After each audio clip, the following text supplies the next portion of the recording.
یہ کہانی ایک نوجوان ریحان کی ہے۔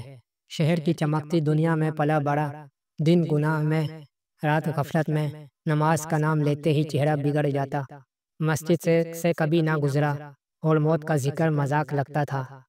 اس کے دوست اکثر سمجھاتے، بھائی زندگی تو عارضی ہے، کل کا کیا پتہ۔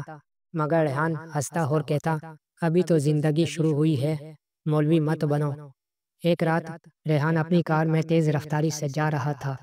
نشے میں تھا، موسیقی چل رہی تھی اور موبائل پر ویڈیوز دیکھ رہا تھا۔ اچانک ایک ٹرک سامنے آ گیا۔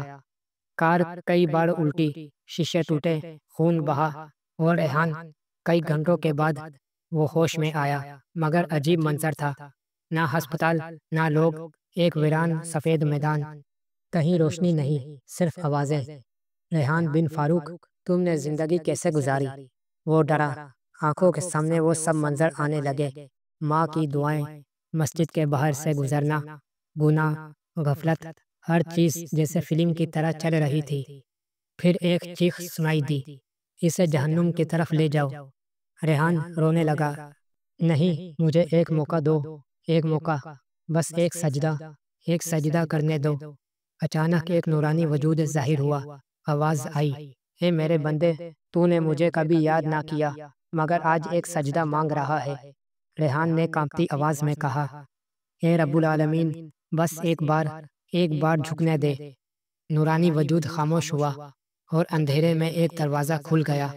ریحان نے آنکھ کھولی، ہسپتال میں تھا، سر پر پٹی، جسم زخموں سے چور۔ ڈاکٹر حیران تھے، یہ تو مردہ سمجھا جا رہا تھا۔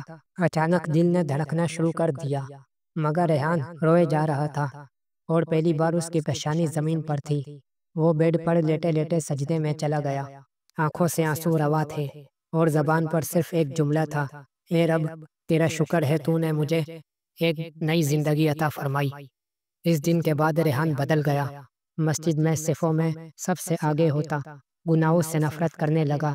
ریحان آج والدین کا فرما بردار، بزرگوں کا احترام، اور چھوٹوں پر شفقت کرنے والا رحم دل انسان بن چکا تھا۔ کبھی کبھی انسان زندگی بھر غفلت میں رہتا ہے، لیکن اگر دل سے ایک بار اللہ کے حضور جھک جائے تو رب موت سے پہلے بھی جنت کی راہ دکھا دیتا ہے۔